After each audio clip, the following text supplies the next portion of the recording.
예, 이제 시작하겠습니다. 우리 오늘 에스겔 8장, 할 차례입니다. 우리 에스겔서는요, 우리 1장에서부터 3장까지는 에스겔이 바벨론 포로로 잡혀가서 그발강가에서 정말 절망 가운데 아무런 소망이 없는 가운데 있을 때 우리 영광의 하나님이 아주 놀라운 모습으로 에스겔에게 나타나 주시고, 그리고 에스겔에게 파수꾼의 소명을 주시면서 선지자로 세우는 이야기가 1장에서부터 3장까지 나오게 됩니다. 그리고 에스겔은 정말 바벨론 포로지에 있는 정말 에스겔과 함께 혹은 에스겔보다 먼저 포로로 잡혀온 사람들에게 말씀을 증거하는 이런 사명을 받게 됩니다. 근데 에스겔이 말씀을 증거해야 될 대상은 뻔뻔하고 강팍한 그런 사람들이었어요. 그래서 에스겔은 이런 사람들에게 말씀을 증거하는 것이 그렇게 쉽지가 않습니다. 그래서 어떤 특단의 방법을 통해서 에스겔이 하나님의 말씀을 증거하게 됩니다. 그래서 4장에서부터 보게 되면 1장에서부터 3장까지는 그렇게 해서 선지자로 부름받는 장면이고요. 4장에서부터 5장까지 여기에는 이제 에스겔이 드디어 바벨론 포로지에 있는 사람들에게 어떤 하나님의 메시지를 증거하게 되는데, 단순하게 말로만 해가지고는 이 포로지에 있는 사람이 말씀을 들을 것 같지 않아요. 그래서 에스겔은 하나님이 지혜를 주셔서 특단의 방법을 통해서 포로지에 있는 강팍한 사람들의 관심과 시선을 집중시키는 그런 메시지를 증거합니다. 그래서 이 4장에 보게 되면 박석을 갖다 놓고 마치 예루살렘이 함락되는 장면을 연극처럼 보여주고, 또 우리 5절부터 보게 되면 또 에스겔이 오른쪽으로 누웠다 왼쪽으로 누웠다가, 또 그 다음에는 또 보리떡 각종 이런 잡곡을 가지고 떡을 해먹는데 인분으로 했다가 쇠똥으로 했다가, 또 5장에 보게 되면 에스겔이 수염을 자르고 머리를 잘라서 3분의 1씩 나누어서 불 지르고 바람에 휘날리고 칼로 치고, 아무튼 이상한 행동이란 이상한 행동은 다 해요. 그러면서 에스겔이 말씀을 하기 시작을 합니다. 그래서 에스겔 5장 5절에서부터 보게 되면 에스겔이 하나님의 말씀을 증거하기 시작을 하죠. 증거하기 시작하면서 6장에도 마찬가지 여호와의 말씀이 내게 임하여 가라사대 이러면서 하나님의 말씀을 받아서 말씀을 증거하기 시작을 합니다. 에스겔은 평소에 입이 입천장에 붙어 있었어요. 자기가 하고 싶은 말은 할 수 없고, 하나님이 말씀을 주실 때 비로소 혀가 떨어져서 말씀을 증거하곤 합니다. 그래서 본격적으로 이렇게 입이 열려서 말하기 시작하는 게 6장, 7장에 나오는 내용입니다. 특별히 우리 아까 3장에 파수꾼의 소명을 받고 4장서부터는 메시지를 증거하는데, 4장, 5장은 행동 메시지. 그 다음에 6장, 7장, 8장, 9장, 11장까지는 입으로 하는 메시지, 말로 하는 메시지. 근데 그 메시지의 공통적인 내용은 뭐냐? 이스라엘에 이제 심판이 있다라는 얘기입니다. 그리고 왜 그러면 이런 심판을 받을 수밖에 없는가? 심판받는 이유는 무엇인가? 그거는 이스라엘 백성들의 죄 때문이다라는 것을 증거하는 내용이에요. 이런 어떤 대충 이런 골격, 요 프레임을 여러분들이 아시고서 우리 이제 8장부터 나가도록 하겠습니다. 그러니까 4장에서부터 11장까지는 이스라엘 백성들이 이제 심판받을 거예요. 죄 때문에. 그런데 4장, 5장에서는 행동 메시지를 전했고, 그 다음에 6장에서부터 시작을 해서 11장까지는 이제 말로 하는 메시지인 거예요. 자, 그런데 이 8장에서는 어떻게 시작을 하냐? 이 8장에 보게 되면 어쨌든 7장까지 에스겔이 6장, 7장 이러고선 에스겔이 막 말씀을 증거하니까 이제 뻔뻔하고 강팍한 포로지에 있는 사람들의 이렇게 있어서 에스겔이 되게 궁금해졌어요. 이상한 행동을 하지? 그리고 말씀을 외치는 거 보니까 뭐 좀 희한하지? 평소에는 벙어리로 있던 사람이 입만 열렸다 그러면 청산유수로 하나님의 말씀 같은 것이 줄줄줄줄 나오지? 이상하잖아요. 그리고 하나님의 말씀을 가만 들어보니 자기네들이 여태까지 듣던 그 사쿠라 선지자, 거짓 선지자, 이런 거짓 선지자의 메시지하고는 너무나도 다른 메시지를 증거하지. 근데 이 에스겔의 나이가 지금 몇 살입니까? 나이 30의 선지자로 지금 부름받은 거 아니에요. 그리고 활동 시작한 거 아니에요. 그러니까 지금 30살, 31살밖에 안 됐다고. 지금 우리 나이에서 이렇게 에스겔을 생각한다면 새파란 애저에 근데 그런 젊은 선지자가 막 그냥 말씀을 증거하는데 이게 보통 아닌 것 같아. 그러다 보니까 이 포로로 잡혀온 백성들 가운데 또 포로로 잡혀온 백성들의 그 지도자인 장로님들이 볼 때 에스겔이 되게 궁금하게 생각되기 시작을 했어요. 그래서 에스겔은 왜 이렇게 다른 메시지를 증거하는 것일까? 도대체 이 에스겔은 어떤 자인가? 그래가지고 에스겔을 찾아오게 됩니다. 8장 1절이죠. 그래서 이 8장 1절에 보면 제6년 6월 5일에 나는 집에 앉았고 이러고 돼 있어요. 아마도 에스겔이 이렇게 유다의 백성들, 포로로 잡혀온 유다의 백성 또는 고향 땅에 있는 유다 예루살렘에 있는 사람들을 향하여 좋은 말을 하기보다는 자꾸 심판의 메시지만 증거하니까 좀 사람들이 에스겔의 말을 듣기 싫었던 것 같아요. 그래가지고 뻔뻔하고 강팍하니까 아마도 에스겔이 가택연금 비슷한 이런 처지에 놓인 것 같아요. 그래서 여기에 보게 되면 에스겔은 어디에 있었다? 집에 앉아 있었다. 그러니까 준 가택연금 수준에 있었던 것 같아요. 근데 그럼에도 불구하고 에스겔이 독특한 말씀을 증거하니까 이 6년 6월 5일 원래 그 에스겔이 부름받은 때는 언제였냐면 5년 4월 5일이었습니다.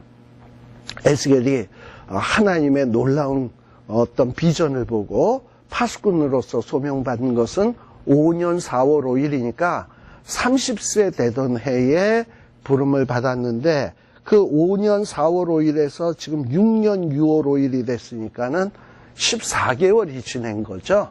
그러니까 어떻게 보면 요 1장에서부터 7장의 메시지를 증거하기까지는 어떻게 보면 에스겔이 한 14개월이 걸린 거예요. 그러니까 31살하고 2개월 정도 된 거지, 그죠? 31살하고 2개월 되었는데 에스겔이 집에 앉아 있는데 에스겔에 대해서 굉장히 궁금증을 느낀 유다의 장로들이 여러 사람이었던 것 같아요. 장로들이 에스겔 앞에 와서 앉아서 에스겔의 말을 듣고자 했던 거예요. 그런데 갑자기 어떤 일이 벌어졌냐?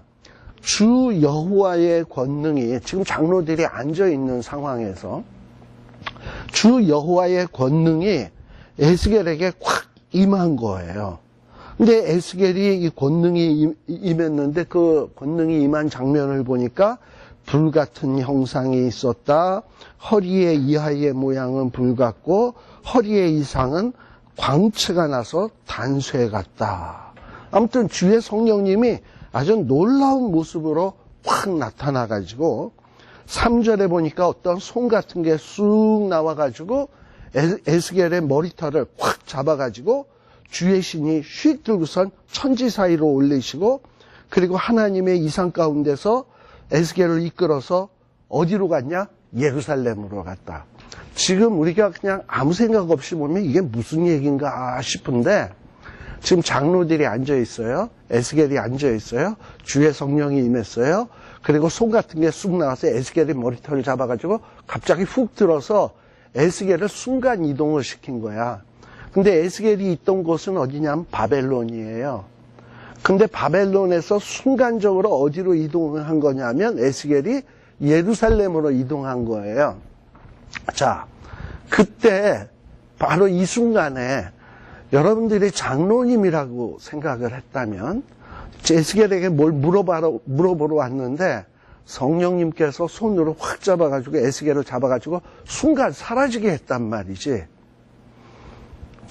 얼마나 황당하겠어요? 제가 만약에 지금 여기서 이렇게 강의하고 있는데 하나님이 제 머리털을 잡아가지고, 저 머리털도 없어서 잡을 것도 없다, 확 잡아가지고 어디로 휙 했는데 갑자기 없어졌어.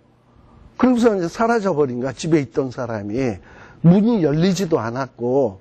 그러면은 이거 얼마나 놀라겠어요? 이거 에스겔이 도대체 어디 간 거야? 하고선 에스겔이 사라져버린 거예요. 자, 그런데 왜 이렇게 하나님이 에스겔을 갑자기 바벨론에서 예루살렘으로 순간 이동을 했는가? 이 장로님들이 찾아온 이유와 밀접한 관련이 있습니다. 이 장로님들이 에스겔에게 찾아온 것은 이런 이유 때문이에요. 이 장로님들은, 장로님들과 그 당시에 이 포로로 잡혀온 유다 사람, 이스라엘 백성들은요, 우리가 하나님의 선민이니까, 그리고 또 유다 땅의 예루살렘은 하나님의 성전이 있으니까, 우리는 유다 나라, 이스라엘 나라는 안 망한다. 그리고 지금 우리가 잠시 포로로 잡혀와 있지만 우리는 곧 돌아간다. 이런 생각을 하고 있는데, 에스겔은 갑자기 나타나서 뭐라 그러냐면 망한다는 거예요. 심판받는다는 거예요. 자기네들의 생각하고는 전혀 180도 다른 각도에서 이 에스겔이 메시지를 증거하니까 이 친구는 도대체 무슨 근거로, 무슨 이유로 이렇게 겁도 없이 심판의 메시지를 증거하는 것일까? 그래서 이 가택 연금 상태에 있는 에스겔에게 이런 것들을 따져 묻기 위해서 온 겁니다. 그런데 우리 하나님께서는 장로님들이 왜 왔는지를 잘 알 거 아니야, 지금 에스겔에게. 그러니까 에스겔에게 설명을 해주려면 에스겔에게 뭔가를 보여주셔야 될 것 아닙니까? 왜 이스라엘 나라가 심판을 받는지, 왜 하나님의 무서운 징계를 받아야 되는지 에스겔이 먼저 알아야 그런 사실에 대해서 궁금해하는 장로들에게 낱낱이 설명을 해줄 거 아니에요. 그래서 갑자기 장로님들이 찾아왔는데 주의 성령님께서 에스겔의 머리털을 확 잡고 휙 하고 그냥 데리고 가버리신 거야. 그러니 장로님들이 얼마나 뻥 쪘겠습니까? 자, 그런데 에스겔을 데리고 지금 어디로 갔냐? 3절에 보니까 천지 사이로 들어올리시고 아마 하늘로 확 끌어올려서 갑자기 무슨 로켓처럼 예루살렘으로 확 가가지고 예루살렘 안뜰로 들어가는 북향한 문에 이르게 되었다. 우리 바벨론에서 이스라엘 나라로 오려면, 예루살렘으로 오려면 예루살렘의 북문으로 들어오게 돼 있습니다. 왜냐하면 북쪽에서 내려오니까. 그러니까는 지금 예루살렘으로 딱 들어오는데 북쪽을 향한 문에 딱 이르게 된 거예요. 근데 이 북쪽에 향한 그 문에 도대체 뭐가 서 있냐? 거기에 보면 투기의 우상, 투기를 격발케 하는 우상의 자리가 있대. 그러니까 예루살렘 성전으로 들어오는, 예루살렘으로 들어오는 그 입구에 뭐가 있냐? 우상이 서 있다는 거예요. 근데 이 우상은 어떤 우상이냐? 하나님의 투기를 격발하는, 격발시킬 수밖에 없는 이런 우상이 있다는 거예요. 자, 보통 우리가 투기 하면은 뭐가 투기죠? 우리 옛날에 조선시대 어떤 왕들 보면 그 밑에 궁녀들이 있잖아. 궁녀들이 있는데 왕이 어떤 특정 궁녀에게만 자꾸 그 침소에 들고 다른 데는 안 가. 그러면 다른 데 있는 궁녀들이 그냥 시기가 나고 질투가 나고 투기심이 나가지고 그 궁녀를 못 살게 한다든지 그 궁녀를 모함을 한다든지 뭐 계략을 꾸민다든지 그러잖아요.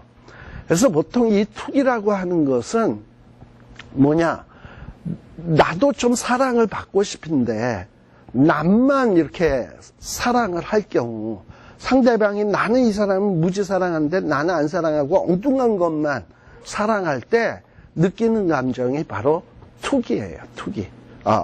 근데 예루살렘 성전에 뭐가 있냐, 들어오는 입구에 이 우상이 서 있는 거예요. 이건 하나님의 투기를 유발하는 그런 우상이 서 있는 거예요. 자, 근데 우리 하나님께서 우리 아모스서 잠깐 한번 볼래요? 아모스서에 보게 되면,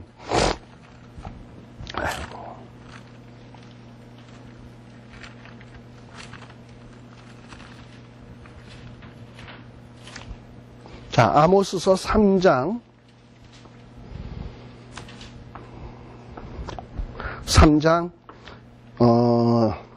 거기에 보게 되면 2절에 한번 봅시다. 아모스서 3장 2절에 보면, 여기서 내가는 누구냐면, 구약성경 1277페이지, 3장 2절에 보면, 내가는 여기서 하나님입니다. 내가 땅의 모든 족속 중에 누구만 알았다? 너희만 알았나니, 그러므로 내가 너희의 모든 죄악을 너희에게 보응하리라 하셨나니. 이 세상에 얼마나 많은 족속이 있어요. 중국 사람, 한국 사람, 일본 사람, 그리고 저 아프리카에 무슨 또 소수 부족까지 얘기하면은 무지 많은 족속들이 있잖아요. 그런데 우리 하나님께서 특별히 관심을 가진 족속은 누구냐면 이스라엘 족속이에요. 그래서 여러 민족이 있는데도 이스라엘 족속을 하나님이 특별히 관심을 가지고 사랑하셨단 말이에요. 근데 그렇다고 해서 이스라엘 족속이 특별히 인격이 훌륭하다거나 얼굴이 잘생겼다거나 이스라엘 땅이 넓다거나 이스라엘 백성들이 딴 사람보다 특별히 우월하거나 이러냐면 전혀 안 그래. 여러분들 이스라엘 사람들 성격이 좀 개떡 같답니다. 별로 안 좋대요. 몰라. 하도 전쟁에 시달려서 그런지, 하도 고생들을 많이 해서 그런지, 이스라엘 사람들이 별로 이렇게 정감이 안 간다 그러더라고. 그런데도 하나님이 그 많은 족속들 가운데서 하나님은 누구만 알았다?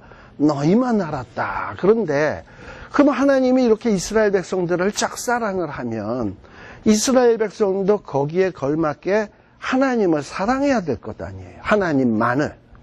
근데 이스라엘 백성들은 어떠했냐? 예루살렘에 들어오는 그 입구에다가 하나님의 도성이라고 하는 예루살렘에 들어오는 입구에다가 뭘 세웠냐?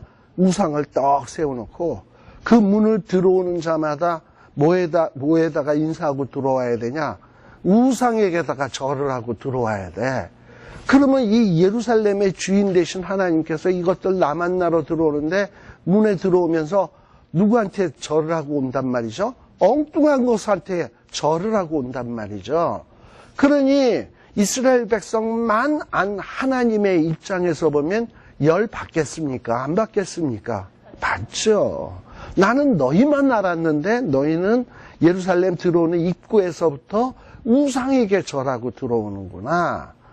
정말 하나님의 투기를 격발시키는 행동들을 했다 이 말이에요. 이스라엘 백성들은 예루살렘에서. 자, 그러니까 이게 뭡니까? 예루살렘이 이제 하나님 앞에 심판받는 이유의 첫 번째는 뭐라고요? 들어오는 입구에다가 우상을 세워놓고 하나님의 투기를 격발시켰다라는 거예요. 자, 그리고 또 이스라엘 백성 지금 에스겔을 데리고 이제 예루살렘 안을 또 이제 좀 더 깊숙이 들어오는 거예요. 보니까는 5절에도 보니까 임자야 이제 너는 눈을 들어 저 북편을 바라봐라. 그래서 북편 문을 바라보니까 제단문 북편 거기에 뭐가 있다? 투기의 우상이 있더라 이 말이에요. 투기의 우상. 아마도 여기에서 말하는 이 투기의 우상은 도대체 어떤 우상일까? 우상이다라고 얘기할 때 성경학자들은 흔히 얘기하기를 어떤 우상을 얘기하냐면 바알, 아세라가 아닐까라고 생각을 해요. 바알과 아세라. 근데 여러분, 바알과 아세라는 일종의 그 농경신이에요. 농경신. 그래서 사람들에게 곡식과 또 야채와 이런 농산물로 풍요를 제공하는 신이라고 보통 인식되어 온 거예요. 그런데 우리가 알다시피 어떤 곡식과 포도주와 물과 양털과 삶은 누가 주는 거라고요? 호세아서 2장 8절에 보면 하나님이 너희들에게 준 거다. 심지어 너희들이 우상에게 바치는 제물도 내가 너희에게 준 것이거늘 너희들이 알지 못하는도다라고 했어요. 근데 이 사람들은 북편문으로 들어오면서 아세라에게, 바알에게, 우리에게 곡식 주시니 땡큐 하고서는 하나님의 성전으로 들어온다 이 말이죠. 그러니 이게 얼마나 정말 말도 안 되는 상황이 지금 벌어지고 있습니까? 그리고서는 또 하나님이 에스겔을 좀 더 깊숙이 여기 보세요. 6절에 그러면서 이런 북편문에 우상이 있는데 그래서 하나님이 에스겔에게 말씀을 하십니다. 야, 이스라엘 족속이 행하는 일 너 보여? 하고 물어보는 거죠. 근데 그들이 여기서 크게 가증한 일을 인하여 나로 내 성소를 멀리 떠나게 하느니라. 지금 그 북편 뜰에서 바알신, 아세라신 이런 신이 있는 데서 뭘 행한다고요? 이스라엘 사람들이 가증한 일을 행한다. 우리가 보통 바알신이나 아세라신 같은 거 섬기는 사람들이 보통 어떤 행동을 하냐면 집단 성행위 같은 것을 합니다. 제가 이전에도 아마 말씀 중간하면서 했던 적이 있어요. 왜 바알신을 섬기는 사람들이 집단 성행위 같은 것을 하냐? 이 바알 종교에서는요, 비가 바알신과 아세라나 아낫 이런 여신하고 바알신이 성적인 교합을 하면 비가 온다고 생각을 했어요. 그렇다면 이 바알과 아낫신 같은 것이 적절한 때에 적당히 교합을 해주셔야 비가 적절하게 올 거 아니에요? 근데 둘이서 무슨 부부싸움을 했다든지 해가지고 완전히 결별을 했다든지 이러면은 비가 안 올 거 아니에요? 그러니까 이 사람들이 이 바알과 아낫을 서로 사랑하게 만들어서 성적인 교합을 하도록 유도를 하는 거야. 그래서 밑에서 뭘 하는 거냐? 사람들끼리 집단으로 그야말로 성적 포르노 쇼를 보여주는 거예요. 집단 성행위를 하는 거예요. 그러면 위에서 보던 바알과 아낫이 이렇게 보더니 우리도 합방할까? 이런 식이 돼가지고 그럼 비가 오니까.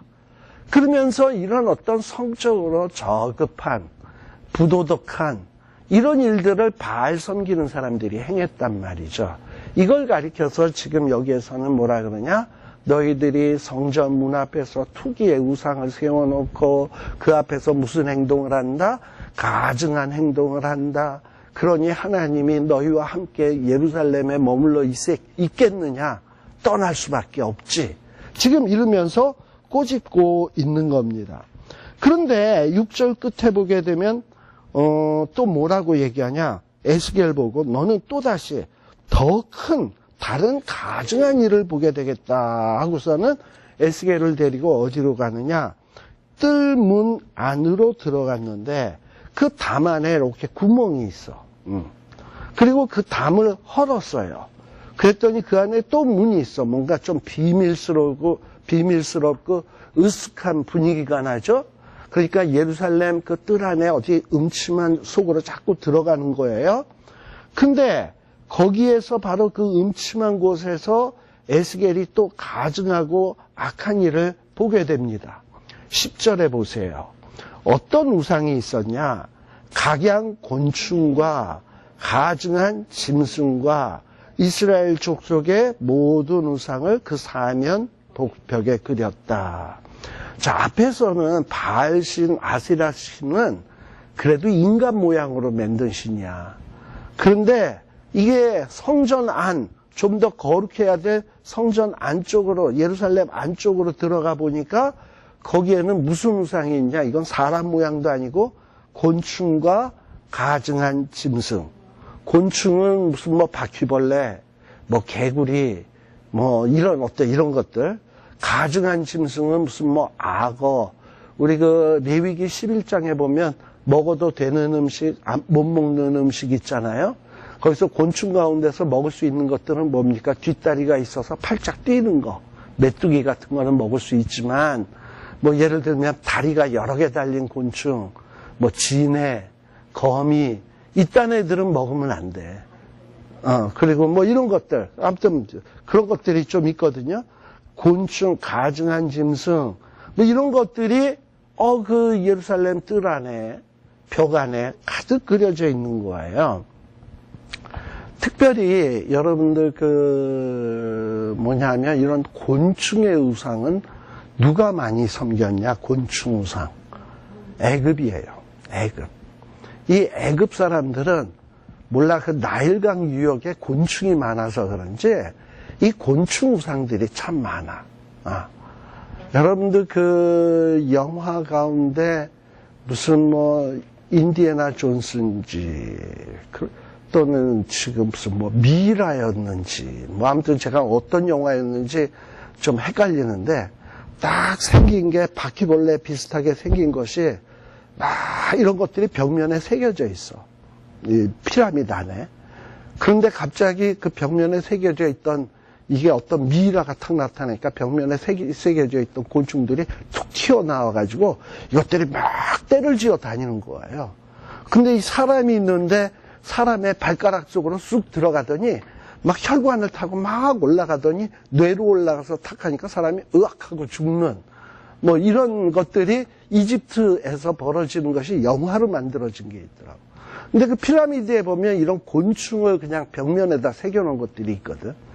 바로 이 애굽에 이렇게 곤충을 섬기는 이런 우상 문화가 있었는데 이 애굽의 곤충 섬기는 것을 이스라엘에서 수입해다가 그것도 예루살렘 안뜰에다가 하나님의 집 안에다가 그것도 담벼락으로 가로막고 문으로 가려놓고 그 안에서 으슥한 데서 소수의 무리들이 어떤 이런 곤충의 우상을 섬기고 더러운 우상을 섬겼다라는 거지. 아마도 이들은 자기네들이 담벼락 안에 문 안에서 몰래 숨어서 이렇게 곤충의 우상을 섬기고 있으니까 아무도 보는 사람 없겠지. 우리끼리 하는 일이니까 누가 알겠냐. 아마 이러면서 곤충의 우상을 섬긴 것 같은데 지금 하나님께서는 에스겔을 확 예루살렘으로 데리고 가서 예루살렘이 왜 망할 수밖에 없는지 그들의 죄가 무엇인지 이 숨기고 있는 죄악들을 에스겔 눈앞에 낱낱이 지금 보여주고 있는 거예요.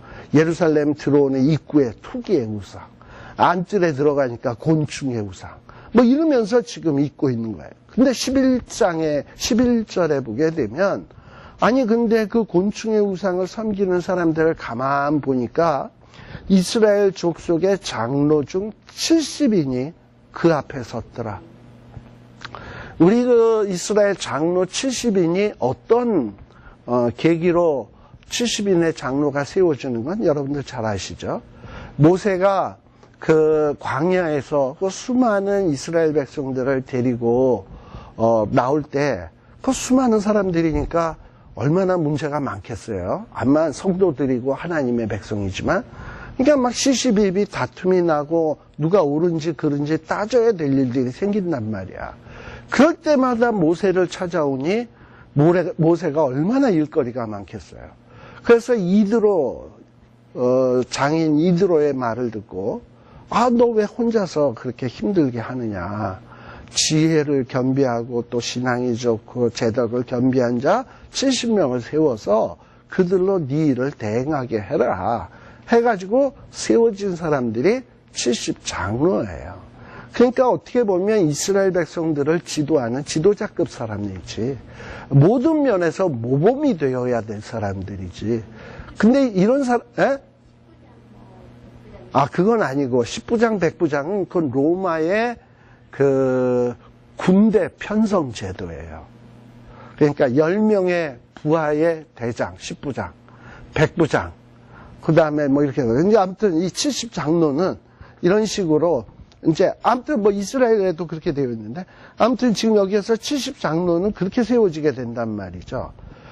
그런데 에스겔이 딱 보니까 누구도 있더라. 그 안에 자기가 아는 사람도 있는 거야. 사반의 아들 야시냐도 있다라는 거예요. 그런데 그들이 막 향을 피우고선 이런 우상들에게 막 예배를 드리고 어떤 이런 우상적인 어떤 제사의 행동들을 하고 있단 말이지. 하나님만을 섬겨야 될 사람들이. 네. 자, 그러면서 이들이 성전 안에서 예배를 드리면서 뭐라고 얘기하느냐? 12절. 그런 곤충의, 애굽의 곤충의 우상이나 또는 이런 가증한 우상들을 섬기면서 뭐라고 이들이 말을 짓거리고 있냐면 12절 끝에 보세요. 그들이 이르기를 여호와께서 우리를 보지 아니하시며 이 땅을 버리셨다 하느니라 라고 얘기하고 있어요. 자, 그러면 이때가 언제냐? 우리가 지금 6년이잖아요. 우리가 에스겔이 바벨론 포로로 잡혀온 때가 597년, 5년 되었을 때가 592년, 여기는 14개월 더 지났으니까 591년. 그러면 이제 앞으로 몇 년 있으면 망할 거냐? 586년에 망할 거니까요. 한 5년 있으면 이제 망할 거예요. 그 5년 앞두고 있으니까 망하기 5년 앞두고 이 유다 나라가 얼마나 뒤숭숭하고 어수선했겠어요. 이미 다니엘, 사드락, 메삭, 아벳느고 같은 자는 1차 포로로 이미 잡혀갔잖아. 똘똘한 사람들은. 그런데다가 또 2차 포로 때 여호야긴 왕을 위시해서 에스겔 같은 선지자 또는 목공, 기술자 이런 사람들 또 다 잡아갔잖아. 지금 예루살렘에 남아있는 자들은 뭐 기술도 없고 별 볼 일 없고 이런 사람들만 지금 남아있는 거예요. 그러니 이 이스라엘 유다에 있는 사람이나 이런 사람들이 얼마나 마음이 싱숭생숭하겠어. 우리는 어떻게 될 것인가. 또 에스겔과 함께 포로로 잡혀온 사람들은 우리는 이 포로지에서 영원히 살 것인가 아니면 곧 회복돼서 돌아갈 것인가. 모든 것이 뒤숭숭할 것 아닙니까? 지금 그런 상황에 있는 거예요. 그러면서 이들이 뒤숭숭하고 나라가 불안하니까 무슨 얘기를 하냐? 우리가 이렇게 나라가 혼란하고 어수선한 것은 뭐 때문이다? 여호와께서 우리를 버리셨기 때문이다. 그리고 하나님이 더 이상 우리를 돌보지 않기 때문이다. 근데 지금 그런가요? 지금 하는 짓거리가? 앞에 북문에다가 투기의 우상 만들어 놓고 곤충 우상 만들어 놓고 엉뚱한 것 만들어 놓고 지금 모든 책임을 누구 탓으로 돌리느냐? 우리가 이렇게 된 것은 하나님이 우리를 돌보지 않아서 그래. 하나님이 우리를 버리셔서 그래. 이러고 엉뚱한 짓을 하고 있단 말이죠. 그러니 에스겔이 볼 때 얼마나 한심하게 보였겠습니까? 그뿐만 아니라 14절에 보니까 이제는 어디에 들어갔냐? 에스겔을 데리고 여호와의 전으로 들어가는 분문에 이르렀어요. 성전으로 이제 들어가는 거야. 근데 거기에 보니까 누가 앉아있냐? 담무스를 위하여 거기에 보면 애곡하고 있더라라는 거예요. 이 담무스라고 하는 이 우상은 일종의 바벨론의 우상이에요. 바벨론의 우상. 바벨론의 우상인데 원래 그 어떤 성경학자들의 얘기하면 디무즈라고 하는 신인데 이 신이 어떤 그 부인과 관계가 신의 부인과 관계가 안 좋아가지고 나갔다가 그만 죽어요. 그래가지고 이 부인이 이 디무즈라고 하는 이 신을 위해서 이 애가를 부르는 거야. 근데 이거를 가지고 이 바벨론의 여인들이 이 담무스, 디무스라고 하는 이 신이 일종의 무슨 뭐 열매를 결실케 한다든지 곡식을 결실케 한다든지 이런 신이거든요. 근데 이런 신에게 이미 죽은 신이야. 죽은 신을 위해서 애국하고 이러면은 뭔가 풍요가를 가져온다고 해가지고 죽은 신을 위해서 막 이 여인들이 애곡을 하는 이런 행사가 있는 거야. 어디에? 바벨론에. 그걸 뽐따가지고 지금 이스라엘의 여인들도 뭐 하는 거냐? 바벨론의 여자들이 하듯이 이스라엘 안에 그 성전 안에서 단무스를 위해서 애곡을 한다. 이 애곡을 하는 이유는 뭡니까? 단무스를 불쌍하다 해서 애곡하는 겁니까? 사실은 지들이 곡식을 얻어 처먹기 위해서 지금 그런 거지.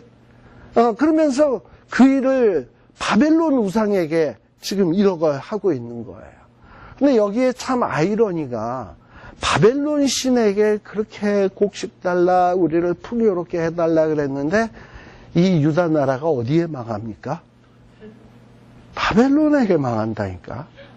지금 보니까 참 웃기는 일들이 지금 벌어지고 있는 거예요. 예루살렘에. 사람들이 성전 안에서 누굴 섬겨야 돼요? 하나님을 섬겨야 되는데 하나님은 안 섬기고 성전 안에서 원수나라 바벨론의 우상을 섬기고 있어요. 그 우상을 섬기는 것도 그 우상을 사랑해서가 아니라 곡식 많이 얻어먹겠다고. 그랬는데 아이러니한 게 나중에 누구한테 망한다? 바벨론에게 망한다. 라는 거예요.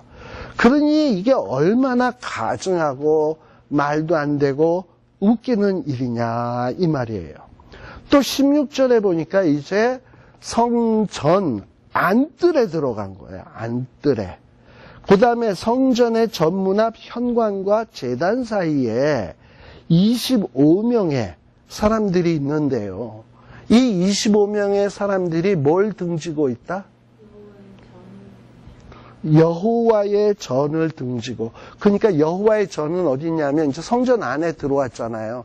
지성소 있는 쪽, 하나님을 바라봐야 되는 쪽을 하나님을 바라보고 있는 게 아니라 그쪽은 등을 향하고, 사람들이 25명이 등을 향하고, 그러니까 하나님은 어디에 있죠?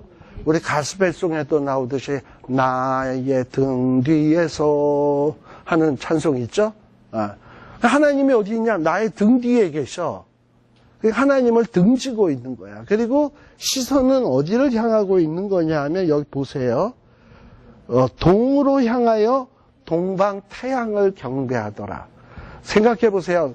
하나님은 이스라엘 백성을 짝사랑하고 있는데 짝사랑하는 사람은 등 뒤에다 세워놓고 자기는 누구를 향하여 경배하고 있다? 하나님이 창조하신 피조물인 태양에게 경배하고 있다. 그러니 하나님이 볼 때 얼마나 정말 화가 나시겠습니까? 근데 이게 누구냐? 25인이. 이 25인은 누구냐 하면 이스라엘의 12지파의 한 지파에서 두 사람씩을 대표로 뽑아가지고, 그럼 24인이죠?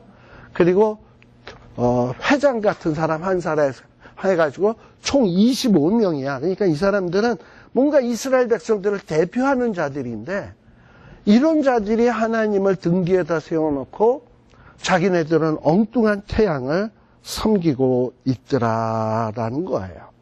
자, 그래서 17절에 보면 하나님이 묻죠. 에스겔아, 예루살렘에서 벌어지고 있는 일들, 예루살렘 성전 안에서 벌어지고 있는 일들을 네가 봤냐? 근데 이 유다 족속들이 그 거룩한 예루살렘 성전 안에서 이런 행한 말도 안 되는 가증스러운 일들을 적다고 하겠냐? 이 죄를 적다고 하겠냐? 하나님이 그저 이스라엘 백성들을 그냥 돌보지 않는다. 이스라엘 백성들을 버리셨다. 이렇게 얘기할 수 있겠느냐, 이게. 이들이 하는 짓거리를 보고. 지금 그런데 그들은 뭐라고 얘기하냐? 자기네들이 지금 위기를 정치적으로, 국제적으로 지금 어려움 당하는 것이 뭐냐? 하나님이 버려서. 하나님이 돌보지 않아서. 사실은 그게 아니라 이들이 거룩한 처소에서 하나님을 섬기지 아니하고 무시무시한 죄를 짓는 것 때문에 지금 이런 일을 당하는 건데 엉뚱한 소리만 짓거리고 있다 이 말이에요. 자, 그것뿐만 아니라 17절 중간에 보면 이 사람들은 이런 가증한 일을 행할 뿐만 아니라 이 유다 땅 안에서 뭘 했냐? 강포를 채우고요. 하나님의 노를 격동하고요. 심지어 나뭇가지를 그 코에 두었느니라 라고 되어 있어요. 강포, 이 유다 땅, 하나님이 선물로 주신 땅에서 막 그냥 가난한 자, 약한 자는 돌봐야 되는데, 그들에게 사랑을 베풀어야 되는데, 그게 아니라 힘으로 그들에게 빼앗고 무력으로 짓밟고 이러면서 그 땅에 강포로 가득 채우고, 또 하나님의 율법을 어김으로써 하나님의 노를 격동하고, 그리고 마지막에 나오는 말이 좀 우리가 어려워요. 나뭇가지를 그 코에 두었다. 나뭇가지를 이 코에 두었다라는 말이 무슨 말인가? 그래서 이 성경학자들은 뭐라고 얘기하냐면, 나뭇가지를 이렇게 코에 두는 것은 상대방을 조롱하거나 경멸할 때 하는 행위라는 거예요. 우리가 우리 한국 사람들, 우리 어렸을 때는 용용 죽겠지 하면 요런 데든지, 아니면 혓바닥을 낼름 내민다든지 메롱하고, 그리고 또 미국 애들은 또 상대방을 모욕할 때 손가락에서 네 번째 손가락을 바닥 세우고 이런다든지, 그런 거 뭔지 아시죠? 그러니까 누가 이렇게 충고해주면 너나 잘해 하면서 이러는 거 있죠? 그런 거라는 거야. 지금 하나님의 노를 격동하고 하나님을 진노케 해서 하나님이 지금 책망하는데, 하나님 앞에서 잡수세요, 엿잡수세요, 엿먹으세요 이러고선 하나님을 조롱하고 있다라는 거예요. 네. 그러니 18절에 보면 하나님께서 이 유다의 백성들에게 분노로 갚아 아껴보지 아니하고 긍휼도 베풀지도 아니하리니 그들이 큰 소리로 내 귀에 부르짖을지라도 더 이상 내가 듣지 않겠다. 이해가 가는 말이죠. 지금 하나님이 이 지금 장로들이 왜 너는 에스겔, 너는 왜 거짓 선지자들은 내가 아는 그 사람들이 거짓 선지자라고 하지는 않았겠지. 지들도 자기네들이 거짓 선지자에게 찾아간다면 지들이 얼마나 어리석은지 알겠어. 내가 아는 선지자들은 하나님이 우린 택한 백성이니까 안 망한다는데, 예루살렘 성전이 있어서 안 망한다는데 왜 넌 자꾸 망한다 그러냐. 그리고 기근이 온다고 너가 막 그냥 작곡으로 이상한 거로 밥을 해먹고 우편으로 넣었다 좌편으로 넣었다 수염 잘라서 막 날리고 이상한 행동을 할 뿐만 아니라 또 입이 열려서 말씀을 외칠 때도 보면 왜 너는 그렇게 무시무시한 얘기만 하느냐 하고 질문을 딱 던지니까 에스겔이 할 말이 있어야 될 거 아니에요. 그래서 에스겔을 그 장로들 앞에서 하나님이 휙 해가지고 사라진 거야. 그리고선 왜 망하는지를 예루살렘을 생생하게 보여준 거죠.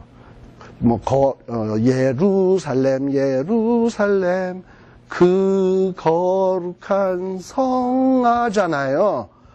소위 그 거룩한 성이라는 데에 북문에는 투기의 우상, 또 들어가 보니 곤충의 우상, 단무스 우상, 25인 대표라는 것들이 하나님은 등 뒤에다 놓고 동방 태양에다가 절하고 자빠졌다 이 말이죠. 그래서 이래서 너희들을 심판하는 거 아니냐 그랬더니 이 노를 격반해 놓고서 적반하장격으로 하나님을 향하여 뭘 하냐? 코에다가 잎사귀를 갖다 대고 조롱을 한다 이 말이에요. 이러니 어떻게 예루살렘이 안 망할 수 있겠느냐라는 것을 지금 생생하게 보여주고 있는 거예요.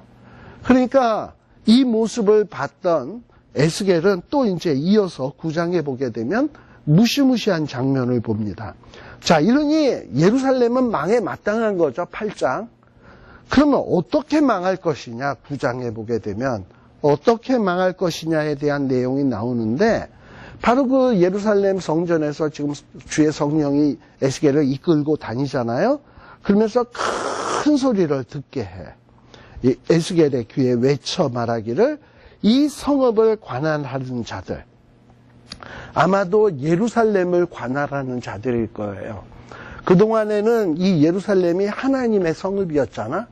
그래서 하나님의 성읍에 적들이 침략 못하도록 지켜주던 천사였어요. 우리가 알다시피 엘리사와 게하시 그 종의 이야기 아시죠?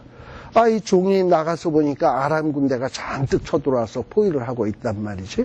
무서워서 덜덜덜덜 떨고 있으니까 너 왜 이렇게 두려워하느냐. 그러면서 눈이 딱 띄어지더니 뭘 봤냐. 그야말로 천군 천사가 진치고 있는 것을 봤단 말이죠. 바로 그 천군 천사가 누구냐? 예루살렘 성읍을 관장하는 하나님이 부리시는 영들이야. 근데 이런 영들이 여태까지는 예루살렘을 지켜주는, 보호해주는 천사였다면, 이제 이 예루살렘이 하나님 앞에 가증한 일을 행하고 범죄를 하게 되면 이런 천사들이 뭘로 바뀌냐? 예루살렘을 심판하는 이런 도구로 바뀌어지게 되는 거예요. 그래서 이 성읍을 관할하는 이 천사들이 이제는 뭘 갖고 오냐? 살육하는 기계를 들고 나오는 거예요. 네. 살육하는 기계를 들고 나오는데 아마도 이 천사가 한 7 정도 있었던 것 같아. 예루살렘을 관할하는 천사가. 2절에 보면 6사람이 나오고 중간에 보게 되면 그 중에 한 사람이 있다라고 돼 있죠. 그래서 총 합해서 얼마냐? 7 천사인 것 같아요. 그죠? 2절에 보게 되면. 왜냐하면 내가 본즉 6사람이, 그러니까 사람 모양으로 생긴 천사예요. 북향한 윗문으로 쫓아오는데 각 사람의 손에 뭘 잡았다? 아까 살육하는 기계를 잡았어. 또 그 중에 한 사람은 뭘 입었다? 가는 베옷을 입고 허리에 서기관의 먹그릇을 찼다. 이 먹그릇을 찼다라는 건 뭐냐 하면은 잴 때, 길이를 잴 때. 그래서 재서 어떤 기준에 못 미치면 부셔버리죠. 예. 그런 어떤, 그래가지고 이들이 와가지고 살육하는 기계로, 기준에 못 미치는 사람을 무참하게 지금 살육하기 위해서 오게 되는 거예요. 자, 그런데 3절에 보게 되면, 거기에 보면 그룹에 머물렀던 이스라엘 하나님의 영광이 올라 성전 문지방에 이르더니 그 그룹 사이에 머물러 있던 그 하나님의 영광이 이렇게 이스라엘 백성들이 아까 8장에 봤듯이 예루살렘 성전 안에서 가증한 일을 행하게 되니까 더 이상 함께 있을 수가 없어. 그래서 하나님은 지금 떠나려고 해. 그래서 문 쪽으로 와서 문지방에 이르게 되는 거예요. 그리고 6과 그 하나로 되어 있는 7 천사는 뭐냐? 예루살렘을 심판하려고 하는 거예요. 그런데 4절에 보면 거기에 보면 베옷 입은 천사에게 뭐라고 얘기하냐? 너는 성읍 중에 순행하면서 두루 다니면서 이 이스라엘 백성들이 그 예루살렘 성전 안에서 뭐한 거? 가증한 일로 인하여 탄식하며 우는 자의 이마에 뭘 해라? 표를 해라, 표. 그래서 회개하는 자에게는 이마에다가 뭐를 하냐면 표를 해라. 그리고 난 다음에 이 표가 없는 자, 6절에 보게 되면 다 죽이는데 누군 죽이지 마라? 이마에 표 있는 자에게는 가까이 하지 말고 성소에서 시작해서 이마에 표 없는 자는 싹 다 죽여라. 하고서는 이 무시무시한 살육하는 기계를 가지고 살육이 벌어지게 됩니다. 자, 우리 요한계시록에서도 지금 우리 에스겔과 요한계시록 얘기를 했었죠.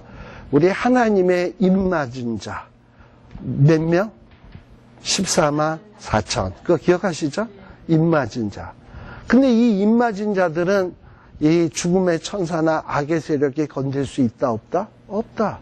자, 이마에다가 이렇게 인을 친다라는 건 무슨 의미라 그랬죠? 소유.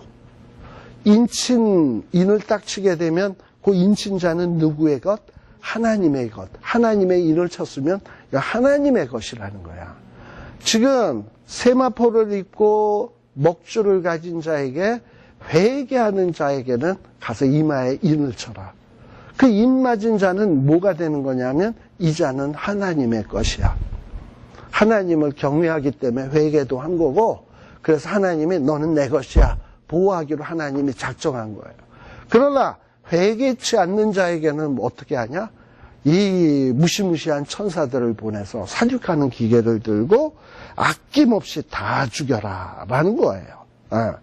그래서 6절에 보게 되면 늙은 자, 젊은 자, 처녀, 어린아이, 부녀 다 죽여요. 6절 끝에 보면 성전 앞에 있는 늙은 자들로부터, 보통 성전 앞에 있는 늙은 자들은 누굴 얘기합니까? 보통 이스라엘의 지도자들이에요. 성문 앞에서 늙은 자들이 돗자리 깔고 딱 앉아있으면 사람들이 와가지고 무슨 시시비비를 가릴 일이 있으면 그런 어떤 연로한 장로들에게 와가지고 자기네들의 문제를 해결하곤 했단 말이죠. 그런데 이렇게 이스라엘의 연로한 자들이 이스라엘 백성들을 바른 길로 인도했어야 되는데 지금 이스라엘 백성들이 엉망진창이 됐거든. 그러니까 하나님께서는 이건 이스라엘의 지도층부터가 문제가 있는 거다. 늙은 자들부터 시작해서 하나님의 심판을 해라. 그래가지고 성전을 더럽혀서 시체로 모든 뜰을 채워라 이러면서 막 그 무시무시한 어떠한 이런 하나님의 심판이 자행되게 됩니다.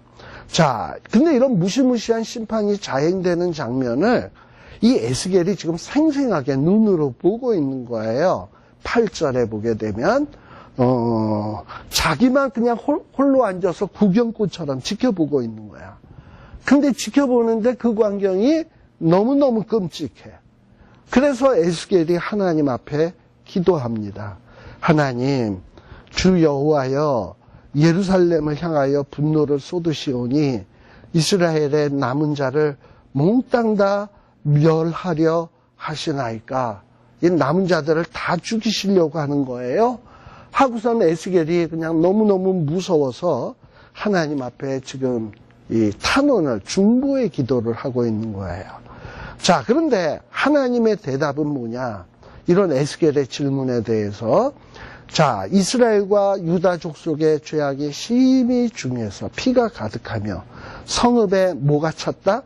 불법이 찼다.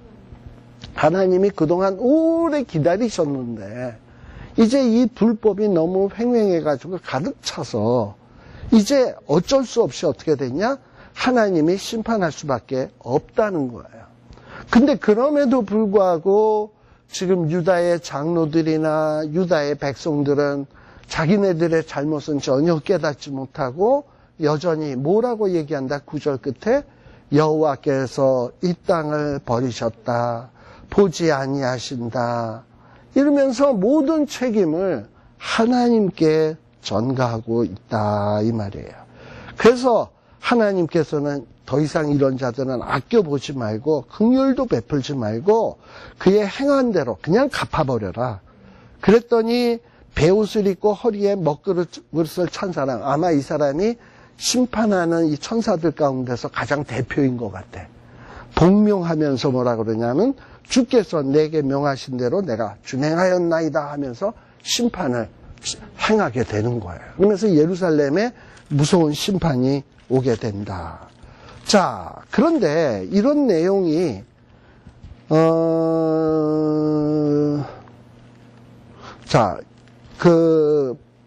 보세요. 그다가 11장 24절로 한번 가봅시다. 11장 24절에. 자, 여태까지 지금 에스겔은 어디가 있었다? 예루살렘에. 자, 그런데 24절에 보면 주의 신이 나를 들어 하나님의 신의 이상 중에 데리고 어디로 다시 왔다? 갈대아에 있는 사로잡힌 자 중. 지금 에스겔이 집에 있다가 갑자기 뿅 하고 사라진 거죠. 그리고 누구 앞에 오게 되느냐? 장로들 앞에 오게 되는 거야. 그래서 장로들 앞에 와가지고 아까 8장과 9장에서 봤던 내용이 있죠. 8장은 죄. 그리고 그 죄로 인해서 9장, 하나님이 어떻게 심판할 것인가 하는 내용을 봤잖아요. 이 내용을 장로들이 지금 에스겔에게 궁금해서 왔을 거 아닙니까? 그 에스겔이 그 장로들에게 와서 이제 설명을 하게 되는 거예요. 그러니 갑자기 뿅 하고 사라졌던 사람이 뿅 하고 나타났어. 너 도대체 어떻게 된 거냐? 갑자기 사라졌다 이렇게 나타나면 웬일이냐? 그러면 이제 에스겔이 얘기해야지. 주의 신이 내 머리털을 잡고 천지로 들어올리시니 예루살렘에 갔다 왔다. 그리고 예루살렘에서 본 일들을 쫙 얘기하고 이 일로 인해서 하나님이 이제 예루살렘을 이렇게 심판한단다 하고 장로들에게 얘기를 하는 거예요. 너는 왜 맨날 우리에게 망한다라는 얘기만 하냐 그랬더니 왜 망하는지 하나님의 속속들이 보여주셨다라는 거예요. 근데 한번 봅시다. 지금 바벨론에 온 사람들도 누구라고요? 장로들이 에스겔을 찾아왔다 그랬죠. 자, 지금 예루살렘에서는 뭘 본 거예요? 70 장로들 기억하시죠?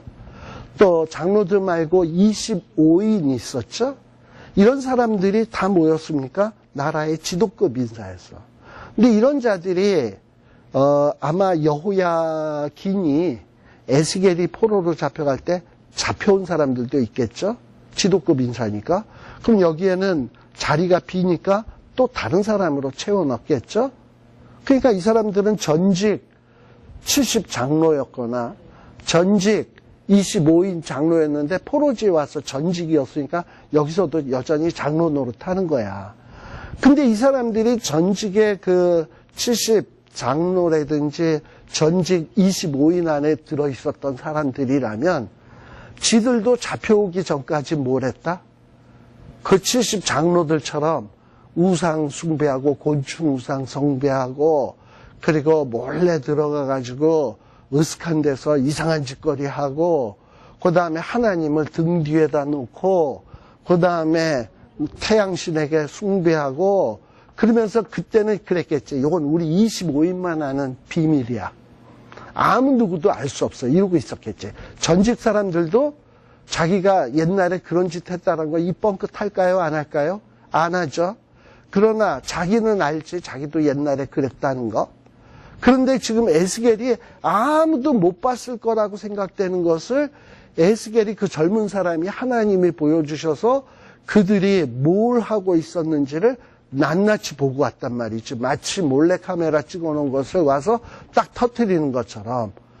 그러니 만일에 장로들에게 에스겔이 갈대아 그 에스겔의 집에 와서 앞에 있는 장로들에게 그 장로들은 옛날에 지들이 잘못한 죄가 있는데 아무도 모를 거라고 했는데 에스겔이 지금 보고 와서 지들이 지었던 죄들을 낱낱이 하나씩 지적을 할 때에 어떨까요? 시침이 뚝 따고 있지만 속으로는 식은땀이 짜르르르 흐르면서 야 이게 에스겔이 뭐 나이 어리고 좀 자기는 별거 아니다라고 생각을 했는데 갑자기 뿅 사라지질 않나 뿅 나타나지를 않나 그런데다가 정말 아무도 모를 만한 비밀스러운 일들을 낱낱이 다 알고 있지를 않나 이거 에스겔을 더 이상 속일 수 없겠네 하는 이런 두려움을 갖지 않겠습니까?